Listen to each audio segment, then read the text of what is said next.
Hello again and welcome back to English Today. And this is DVD 15 and the third DVD of your upper intermediate level. And in this DVD, we'll begin with another 2 episodes of our story, That's Life, followed by our special TV programs where we'll be talking about the option of working in retirement. And then our sports expert will tell us about sumo wrestling, fat and fast. Then in the grammar section, we'll learn how to use a grammatical form called the causative have, and also how to construct the past perfect tense. All right, so happy viewing.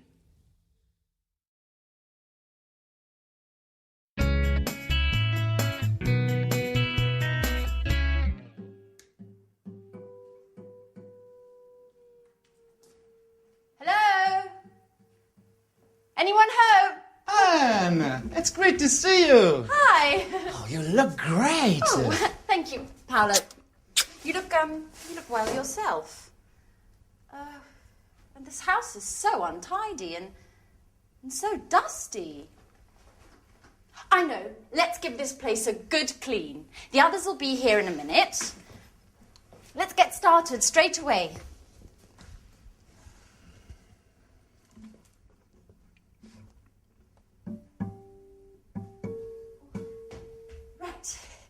Before you know it, we'll have cleaned and tidied everything. You haven't changed, Anne.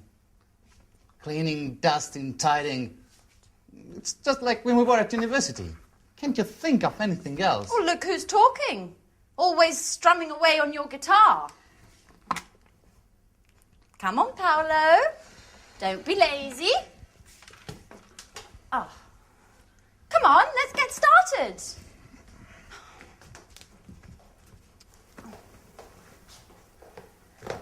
Da-da-da-da! Surprise, surprise! Oh, Michelle! Sandra! How are you? Good. Hi. Sandra. Wow. Wonderful. All together again just like the old days. Okay, guys, what shall we do? I want to have lots of fun. So do I. Come on, Michelle, let's go for a long walk all the way down to the lake. Stop where you are. Where are you two going? Come on, Paolo, pick up that brush again. And Michelle, please, can you pick up your bag and that frightful hat? Your command, Captain. Come on, Michelle, stop playing around and give us a hand. Oh. Oh, this detergent is made by Syntax, the American multinational that makes household cleaning products. I refuse to use this product. You know I hate multinationals. But it's just all detergents are made by multinationals. How are you supposed to clean a house if you refuse to use them? You guessed right. I never do any cleaning. My flatmates look after that. Oh, I see. So you arranged to have your flat cleaned. Michelle, you're just like Paolo. Look what a mess this house is in. If it weren't for us. If it weren't for you, I'd be chilled out playing my guitar. None of your forced labor. I see, we spend most of the time of this holiday cleaning. And I'm starting to wonder if this holiday may have been a mistake. Oh, come on, Paolo, stop complaining. You'll be happy to see this place all spick and span. Sandra, I've already dusted that. Oh, really? Yes. Are you sure you cleaned it properly? Because it doesn't look very clean to me. Mike! Hi! What's going on here? Are you my old college friends or workers from a cleaning company?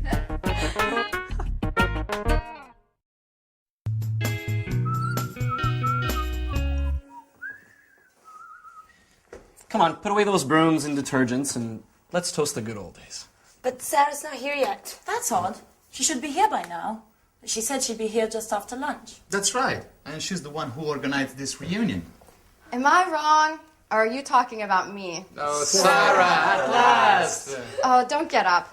So, everybody ready for the toast? Yeah. Well, actually, I'm really tired. I need to lie down. Oh, Sarah, don't be a spoil sport. We have been waiting for you. Come on, ladies! Anne's looking more beautiful than ever. Don't tell me you still think about her. So, I propose a toast to our college days together. Yes. And to this wonderful holiday. That's right. Cheers. Cheers.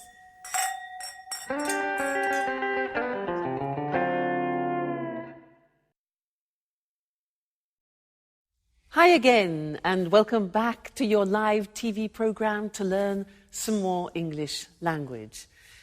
Now, in that last episode, Anne was quite surprised that Michelle doesn't clean her flat herself. In fact, she said, I see, so you arrange to have your flat cleaned. To have your flat cleaned. Now, that means that somebody else cleans the flat for Michelle. This is very interesting.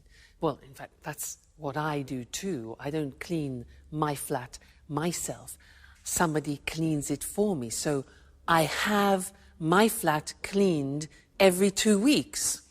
Now, this is an interesting grammatical form because we use it when we talk about services. We talk about other people who offer us services. Let me give you another example. Hair. I don't cut my hair myself. It's too difficult. I can't do the back. So I go to the hairdressers, and that's a service. So I go to the hairdressers and they cut my hair. And I say, every month I have my hair cut. So that is a grammatical form using the verb have, which describes services. Somebody does something for you, and we can use it, for example, with the hairdresser, with the mechanic. For example, if your car breaks down, usually you go to a mechanic, with cleaners, with the dentist, things like this. So, services. So I'd like to go to the screen now and show you how this works grammatically, because it's very different to other languages. And we're using the verb have. That's why it's called the causative have. Causative in the sense that it causes things to happen. All right? Let's look at the form. Have something done. So, in the present tense, you can say, every month I have my hair cut. Now notice, the verb have is in the present form because we can use this grammatical form in any tense. So we start with the verb have, then we have the object. That's important. I have my hair, and then the past participle. Okay, the object is in the middle. So every month I have my hair cut. Another example. Every year I have what? My teeth, past participle, checked. Okay, I have my teeth checked. Every year I have my kitchen painted. Do you see? And every 3 months I have my car serviced. So I go to the mechanic and I have my car serviced. So be careful, because it's terribly important to put the object between the verb have and the past participle. I have my car serviced. Okay? Now, let's move on to the past tense, because, as I said, you can use this form in any tense, past, present, future. So, examples. Last week, I had my eyes tested. So the opticians, that's a service. I had my eyes tested. Yesterday, I had my photograph taken.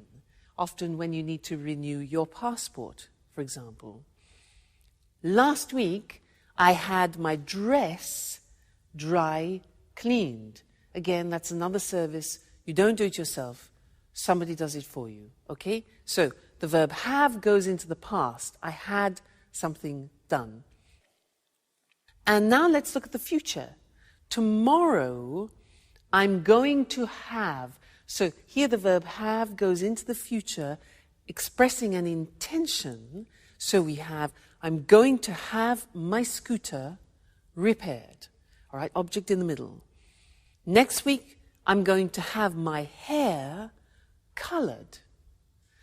And next week, I'm going to have my passport renewed. All right, so the causative have. Very, very useful, and you don't find this in other languages, so you need to practice it. And remember, first the verb have, then the object, and then the past participle. All right? So that's the causative have, and I think you'll find it very useful. All right? Great. So see you again in the next lesson for some more language. Bye.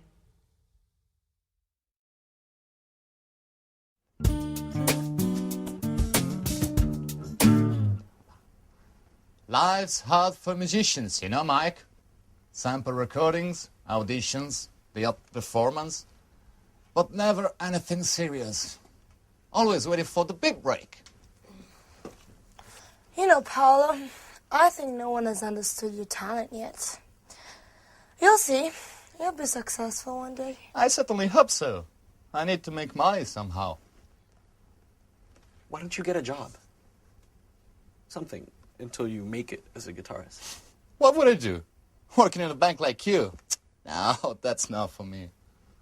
It's not as if there are only banks to work in. There are other jobs you could do. I know. I worked in a supermarket last year. What was that like? Oh, well, I didn't get up all the time. And the alarm clock at dawn. I did it for 3 months. Oh, no. Normal jobs are not for me. I am an artist. What are you talking about? About work. Oh, by the way, Sarah, how's your pub coming on? Just a minute. What was it called? Blue Moon? That's it. You do it on purpose, don't you? Making things worse. With that sarcastic tone of voice. You like making fun of me. You're horrible. But what did I say? What? Didn't you know? Sarah's pub burned down 2 years ago. The insurance hasn't paid. They say the fire wasn't an accident. Sarah's lost everything, including the sense of fun she used to have. Man, I really messed up. I didn't know that had happened. We spoke at Christmas, but she didn't say the pub burned down. You don't know what Sarah's like. She doesn't like to speak this thing. This experience has really changed her. And I think this holiday will be good for her.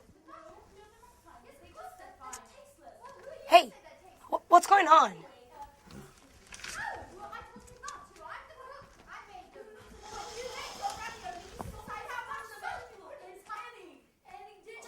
No, that's enough, Sandra. I don't think you need to add any more salt. I really think the ravioli are rather tasteless. Well, let's see what they think. Would you like to try my ravioli? Sandra says they're tasteless. Sure. Fantastic, huh? Really good. I always said you'd make someone a great wife. See? Did you hear that? I don't think they're very tasty. I'm sorry, Anne, but my ravioli are a lot better than yours. I'm cooking tomorrow, and we'll see who's the best cook. Oh, she's always criticising. Don't take it seriously, Anne. You know what Santa's like. Competitive by nature. Oh.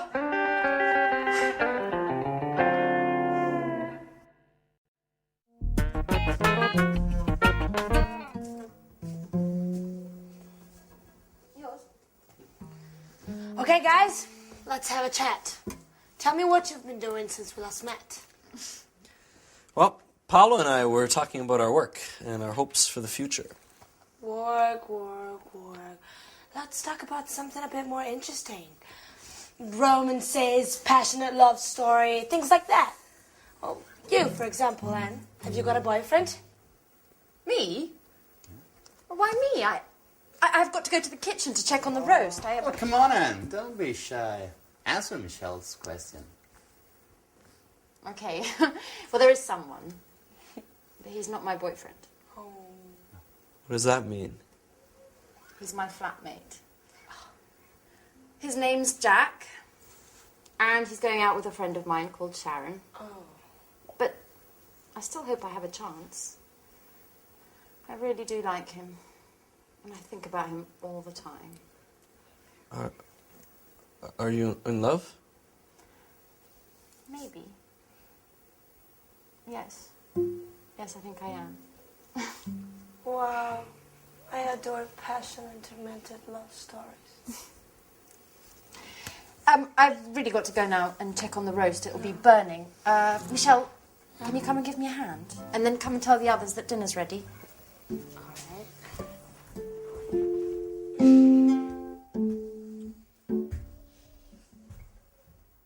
Mike?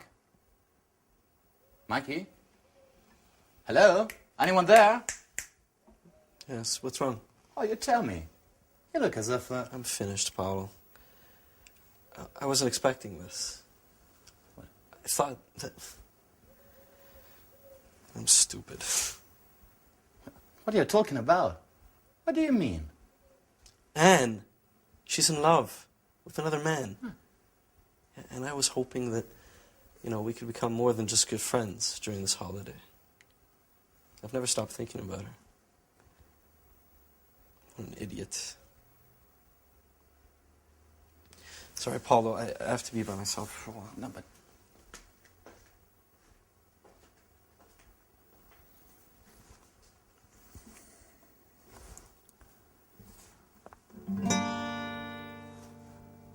Beautiful girl with brown eyes. Oh, dusting up, dusting away. My heart sighs. My heart sighs. Oh yeah, no bad. Inspiration at last. Oh, thanks, Mike. You're a great friend.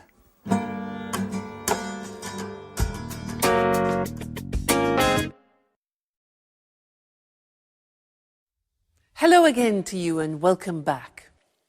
In that last episode, Sarah was in a bad mood. There's always a reason why somebody's in a bad mood, and she had a good reason. Do you remember what happened? Yeah?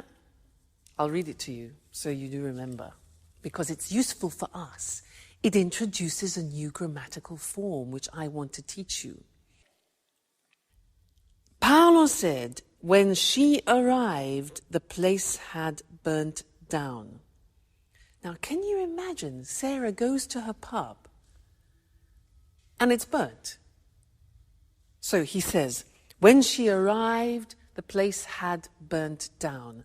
Now, this had burnt down is what I want to teach you. It's the past perfect.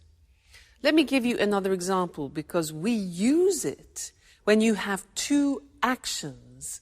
One action happens after the other. Let me show you. For example, I write a message and then I send it. Okay? Now, these are two actions. First, you write it and then you send it. So I could begin the phrase, put the two actions together and they become consecutive. And we begin the phrase with after. So I could say, after I had written, this is the first action, further in the past. After I had written the message, ding, I sent it. The second phrase is in the simple past. So this is what I'd like to look at with you on the screen now, the past perfect, for two actions which happen at different times in the past. Now, if you look at the examples, the first one is, after I had checked my change, I left the shop. All right? So first, I check my change. Have I got enough change? Is it correct? And then I leave the shop. You put them together, and the first action goes further back in the past. Now, you can see how it's formed. We have the auxiliary have in the past, not in the present. And that takes everything further back. So, after I had checked is the past participle, my change, I left, simple past, the shop. Okay? So then we get the idea that one action is further in the past. Another example. I read the contract, then I sign it. It becomes, when I had read the contract, I signed it. All right, so past perfect. This is important for you because we also use it in the third conditional, which we will be studying. Okay? Another example. You get in your car, you fasten your seatbelt, you drive off. All right? So, after I had fastened, past participle, my seatbelt, I drove off. And one more example. When I had tried the shoes on, I bought them. So I try them on, I buy them. When I had tried the shoes on, I bought them. A few more, they'll help you. You'll get the hang of it. After I had checked my ticket, I went to the airport. So first I check my ticket, then I go to the airport. And the last one, I read the instructions. I have a new machine, so I read the instructions and then I turn it on. So after I had read the instructions, I turned the machine on. All right, so that is a new tense. It's called the past perfect, and it's formed by putting the auxiliary have in the past tense, followed by the past participle. And this is actually very similar in many other languages. So I don't think it's going to cause any particular problems for you. All right? And we'll look at that again in the conditional form, conditional number 3. Great. So have fun and take care. Bye. Good evening, and welcome to this week's edition of Let's Talk. In the studio with me, as always, are our commentators, Marie and Tom. Good evening, everyone. Good evening. I'd like to start our discussion this evening with some personal questions. How old are you? Are you nearing retirement? Are you already retired? Perhaps you have your working life ahead of you. Anyway, one thing is for sure. The meaning of the word retirement is going to change in the future. Let's talk about this with Tom and Marie. You're right, Eric. The traditional division of life into 3 cycles, education, employment, and retirement, must change. People in developed countries are living longer. By 2025, in developed countries, the share of the population over 60 will have reached 26%. All these pensioners will certainly wield a lot of power. They will, Eric. But you know, experts are beginning to talk about the concept of active aging. Just think that by 2050, the average lifespan in developed countries will be in the mid-80s. And this increasing longevity is already starting to have a negative impact on public finances, economic growth, and general living standards. The problem is that there is increasing pressure on social security systems and public funds for retirement and healthcare expenses. Economists are increasingly questioning the sustainability of the European social model with its high welfare standards. So, how can we solve this problem? Well, governments really must encourage older people to continue working. There should be... Just a minute, Mary. Sorry to interrupt, but are you really saying that I will have to work until I'm 95? Well, not until 95, perhaps. But as I was saying, there should be programs for lifelong learning to help people learn up-to-date job skills as they get older.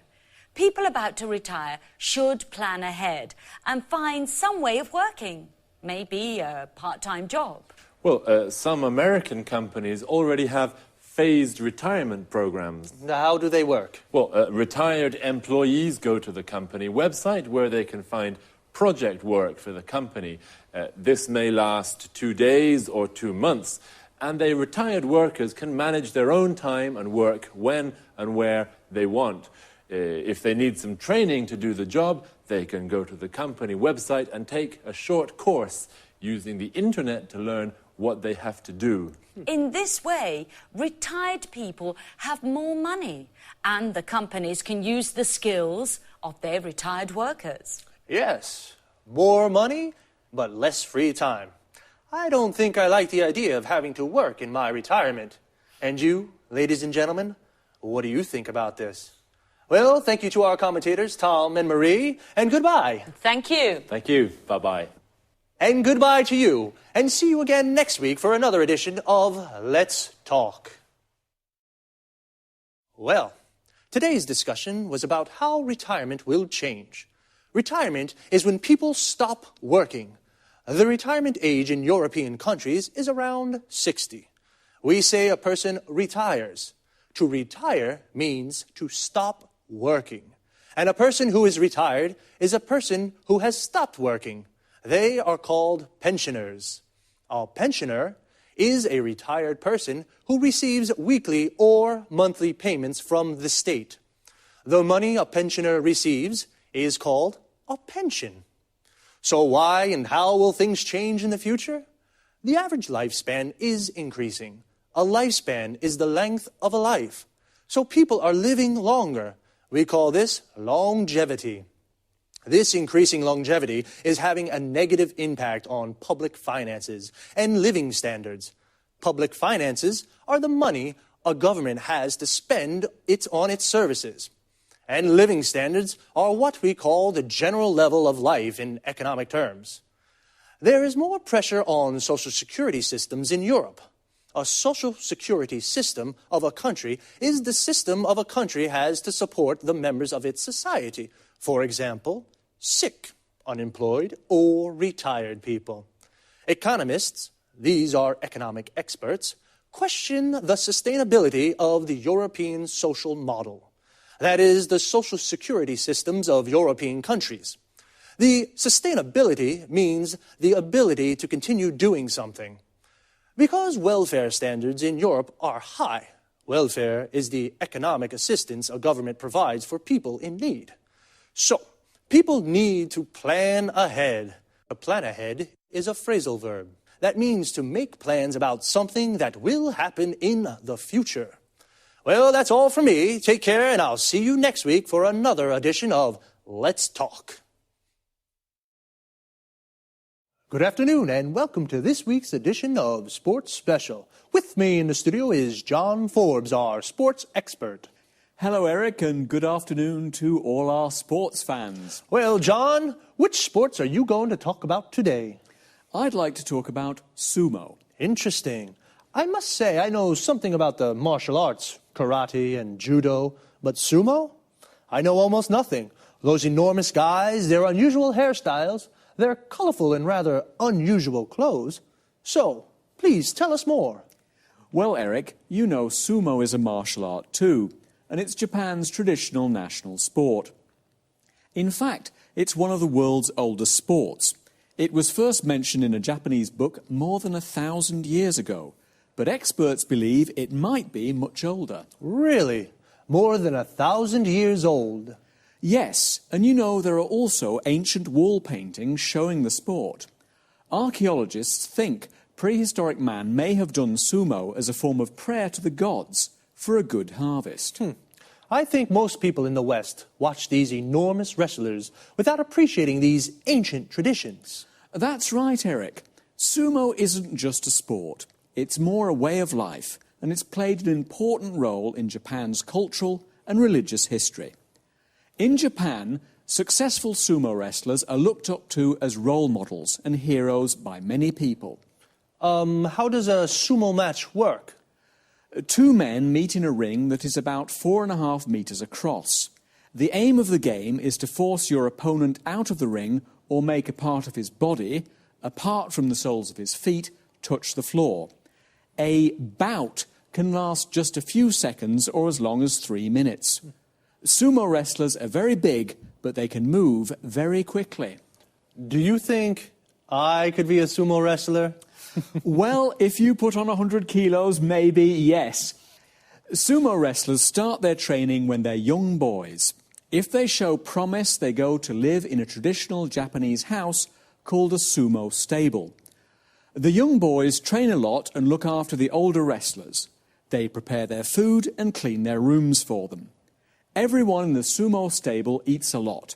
They eat lots of noodles, rice, fish and chicken. The traditional dish is called chankanobi, and it's made with fish, meat and vegetables. The wrestlers eat this with lots of rice and they drink lots of beer too. Then they go to sleep. So, that's how they put on so much weight.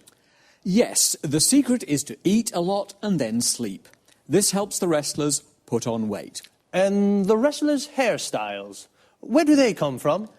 A good question, Eric. There are lots of different ranks for sumo wrestlers. The best wrestlers are in the top rank.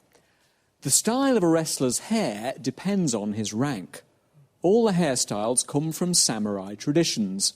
Samurai were traditional soldiers in Japan. Interesting. I guess it's difficult for a sumo wrestler to find a girlfriend? Actually, it's not that difficult, Eric. Successful wrestlers usually go out with beautiful models or pop singers. Where can you see tournaments in Japan? There are 6 grand sumo tournaments called basho every year. They take place during odd-numbered months like March or July. The basho take place in Tokyo and Osaka, Nagoya and Fukuoka. Thanks, John, for a fascinating explanation of these rather mystifying sport. We found out a lot about sumo. Thanks, John. Goodbye. And goodbye to all our sports fans. See you next week for another edition of Sports Special. So, today we found out about a martial art called sumo. A martial art is an art of self-defense without using weapons, just your body. To find out about something means to learn new information. We found out that in Japan, sumo is more than just a sport, it's a way of life. People look up to sumo wrestlers. They are heroes. To look up to someone means to respect and admire them. A sumo wrestler is a man who practices sumo. Sumo wrestlers are very fat, and they have particular hairstyles. We found out that their hairstyle depends on their rank. Notice how we say depends on something. A rank is a position on a scale. The best wrestlers are in the top rank. And I was surprised to find out that sumo wrestlers go out with beautiful girls. To go out with someone means to have a romantic relationship with someone. What about you, ladies? Would you go out with a sumo wrestler? And you guys, would you put on 100 kilos to become a sumo wrestler? We say put on weight. This means become fatter. Actually, to put on so much weight, sumo wrestlers start training very young. If a boy shows promise, this means he shows ability at the sport. And what is the aim of the game? The aim is the objective. In football, the aim is to score a goal. In sumo, the aim is to force the opponent out of the ring. The opponent is the other person playing. The ring is the square platform where wrestlers and boxers fight. A wrestling or boxing match is called a bout. Sumo tournaments take place in odd number months. An odd number is a number that isn't divisible by 2. For example, 1, 3, 5, 7. 2, 4, 6, 8 are even numbers. An even number can be divided by 2. I have to leave you now, but see you here next week for another edition of Sports Special.